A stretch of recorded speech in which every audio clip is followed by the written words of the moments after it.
Hello, ladies and gentlemen. How are you guys doing today? Hope you guys are doing all right. My name is Sam Spielberg, and welcome once again to Source Filmmaker.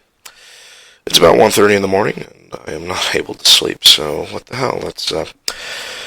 Let's talk about Source Filmmaker. I like talking about Source Filmmaker. So I've actually kind of wanted to talk about this for some time. I'm not a professional filmer or cinematographer or director or anything, although I have been doing that for several years now. But while I'm not a professional, I do know quite a few things, and I thought that one of these days it'd be nice for me to just kind of sit down and rant and rave about things that I know and things that I do when I go about making films or posters or stuff like that. And one of the things I'm going to talk about today, and hopefully maybe even be able to continue because it's a lot of things, is just how to draw attention to what you're showing on screen, how to frame shots, how to just draw the audience's eye to what you want them to see.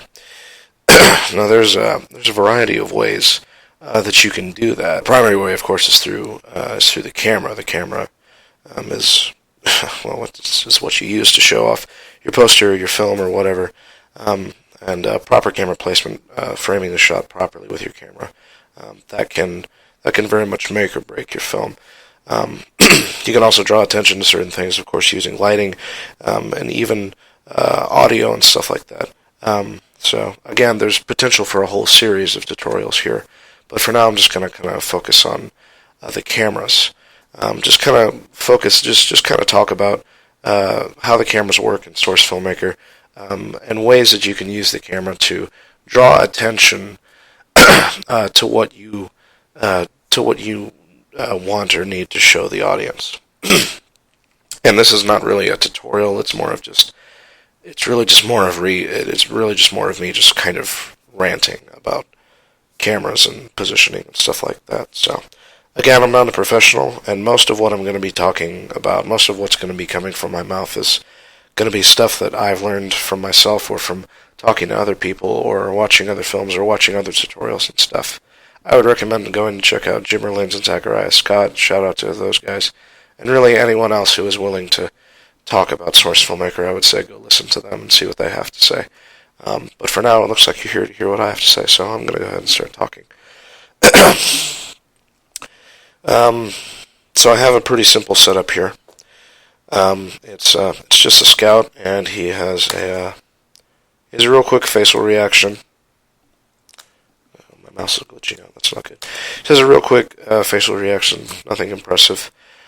That's just what we have to go on right now. So, as it is, the scene itself is nothing too impressive. It's kind of just a stock camera, stock positioning, scout in the middle.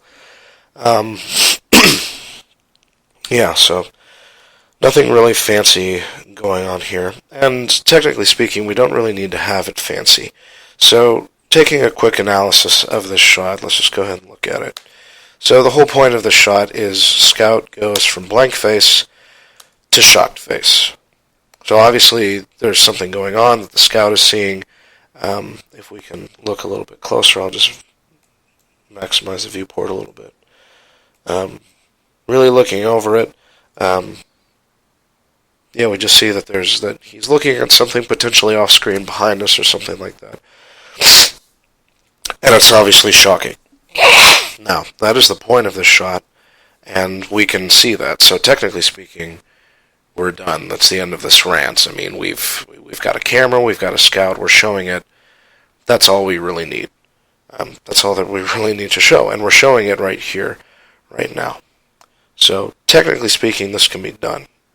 Technically speaking, this is done. This is over with. But I'm not going to settle for it.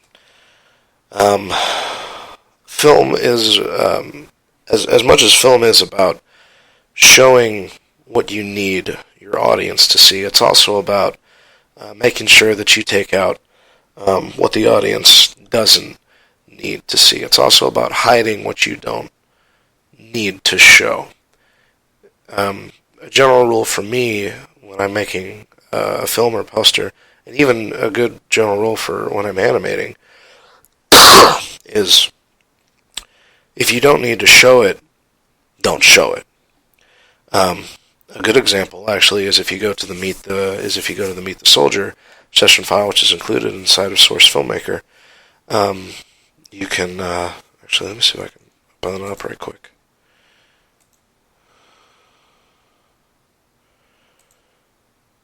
That may require me going to a location that's, let's see, where is it? User mod. I want to apologize for my voice too. It's really late. I should be sleeping, but I just can't, so that's not it. It's being TF. That's right. TF. Meet the Soldier. Let's go ahead and open it up. So in Meet the Soldier, I'll go ahead and tell you guys. In Meet the Soldier, there's the very first scene where the soldier is walking in front of the soldier heads, where he's talking about Sun Tzu, and he's walking up and down in front of the soldier heads. If you actually, I'll show you here in a second, but if you actually go into that shot, and you go into the work camera and you back out, you'll discover that the soldier is not actually walking.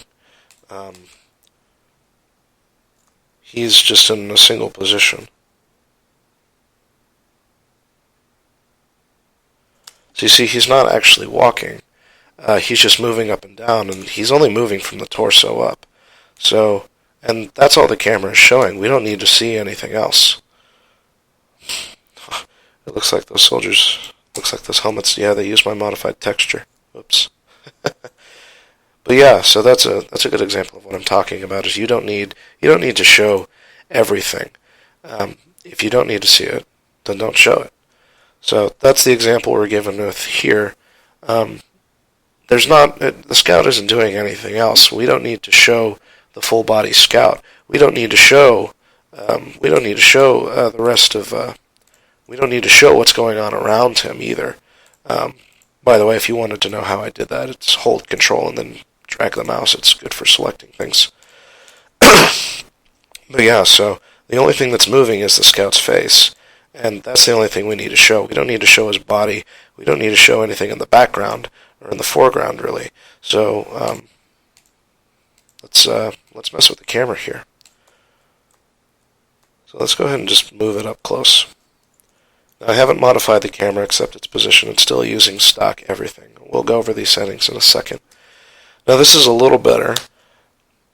Actually, we can even kind of see his eyeballs a little better, and this helps give us a better sense of where he's looking. He's looking past the camera. So that says to us that he's looking at something that is behind us, and we can't see it, but it's obviously shocking him. That's far more effective than this shot, where we couldn't even see his eyeballs, really. We couldn't really even see what he was looking at. Now we can see where he's looking, and it's clearly past us, so there's something behind us that's really shocking him. Now again, however, we're still left with a lot of empty space. We can still see his torso, which we don't need to see. We have all this empty background space and stuff that we just need to there's nothing happening anywhere. There's no energy directed toward it. We don't need to see it. There's nothing happening there, so let's go ahead and get rid of it. Now, unfortunately, we can't. We're kind of limited in our ability to get rid of it. I mean, we can move the camera forward a little bit, but there still leaves a whole lot of extra space over to the sides. So what we're going to do now is we're going to mess with the field of view.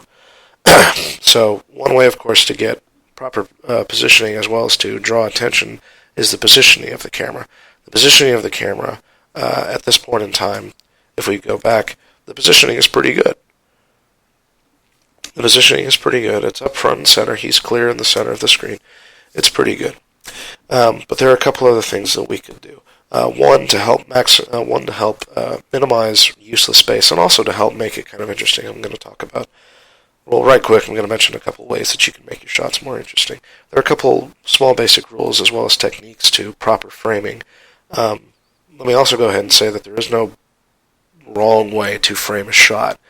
Like I said at the beginning of this tutorial, even that is an okay shot. As long as you clearly convey what needs to be conveyed, you've done your job. But there are ways to make your shot better. There are ways to frame your shot better. One of the ways is to use what is called the rule of thirds.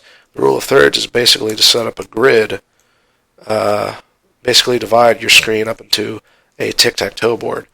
There should be, people have made material overlays that you can put in Source Filmmaker, but I don't have those. Basically just divide your line into three, and then try to put the points of interest along along those lines.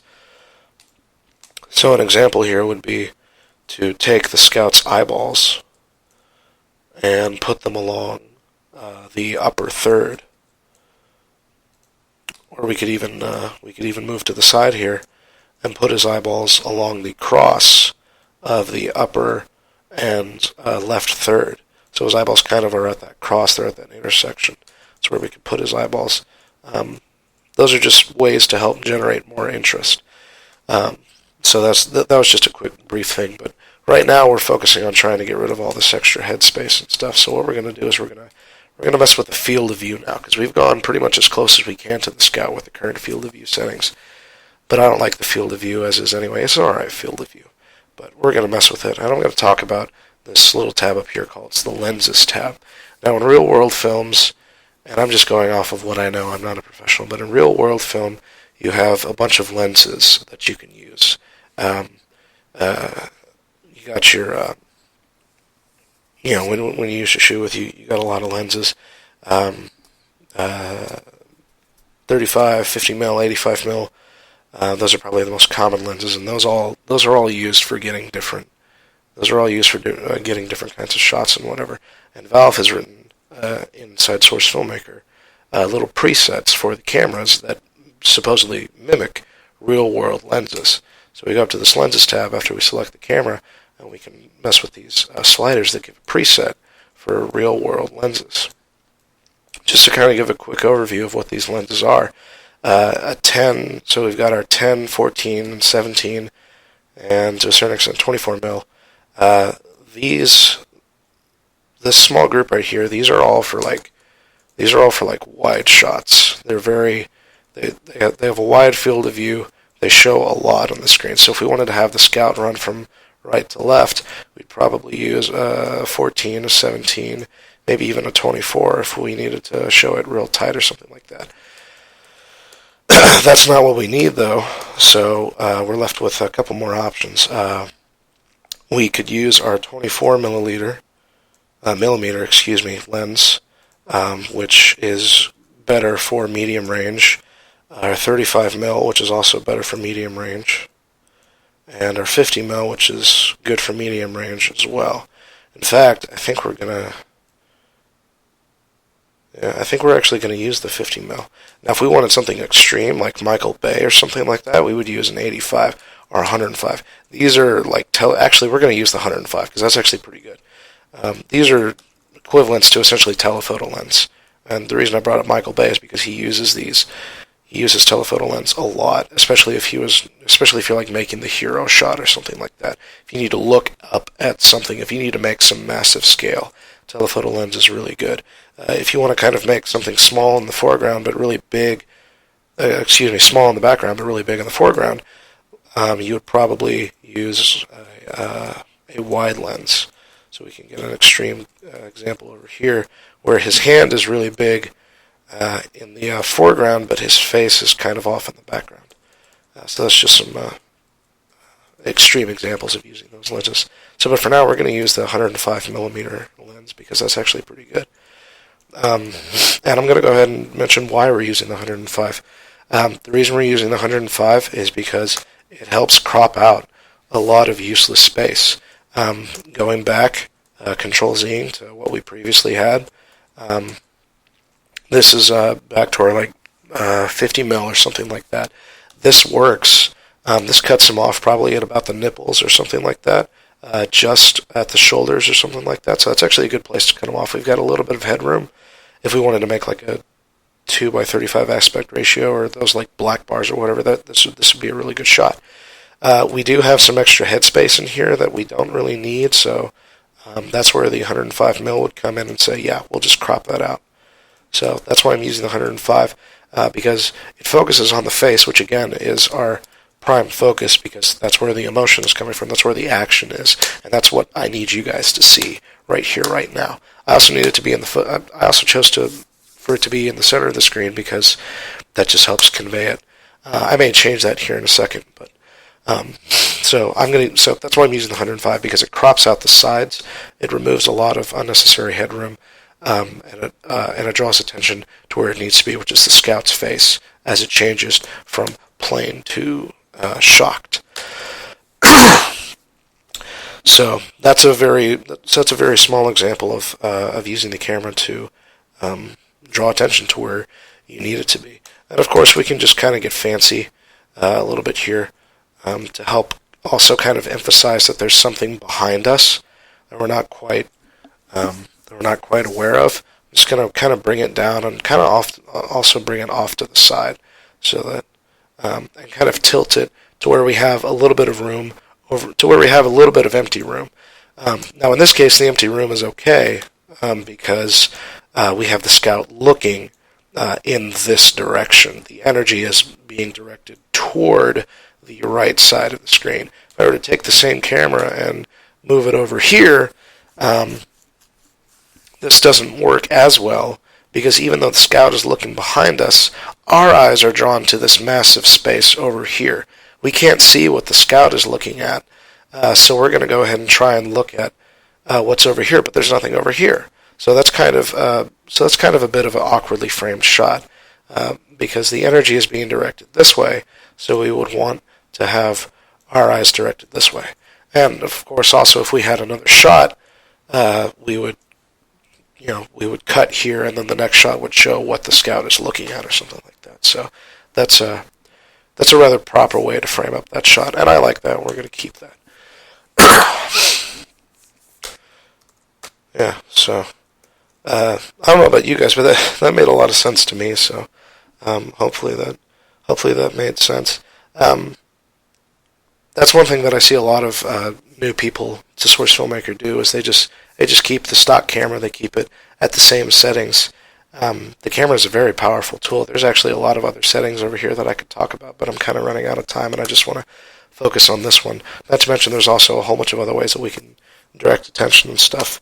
But I would greatly encourage people when starting out with Source Filmmaker, looking to create interesting shots, or even if you're just bored or whatever, you're trying to find some interesting shots, trying to frame something, I would say just mess with the camera, mess with the settings, find out what they do, mash buttons.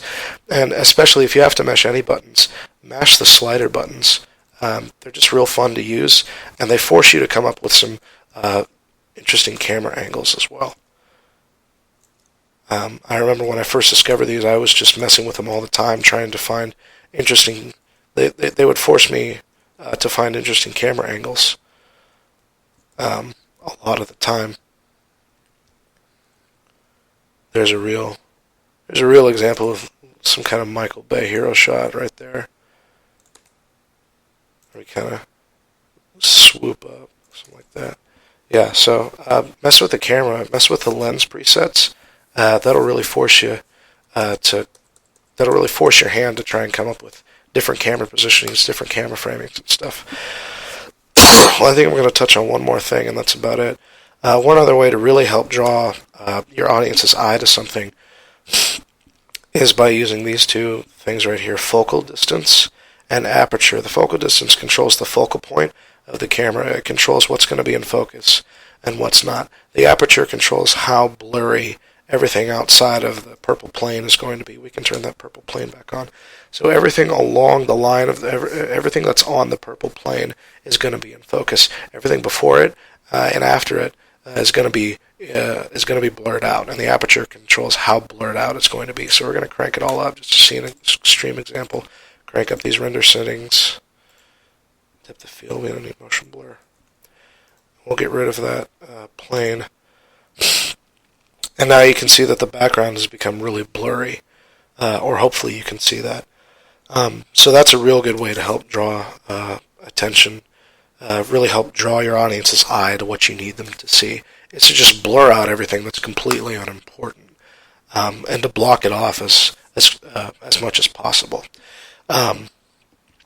Because again, film is not, as much as film is about showing your audience what you need to show them, it's also about getting rid of what you don't need to see. Um, so, yeah. That pretty much covers it for this, guys. I'm really tired. I'm going to wrap it up.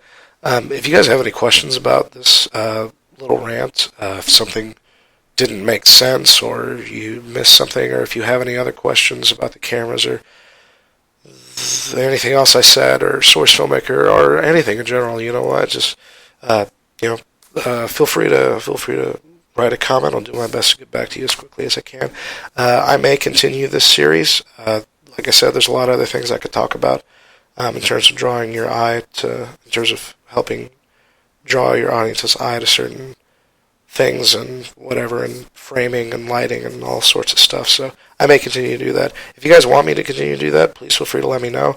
If you guys want me to talk about something else, if you guys are like, oh, I've always wanted to learn how to do this, or I've seen you do this, could you talk about that or whatever, feel free to come up with suggestions for tutorials or whatever, guys.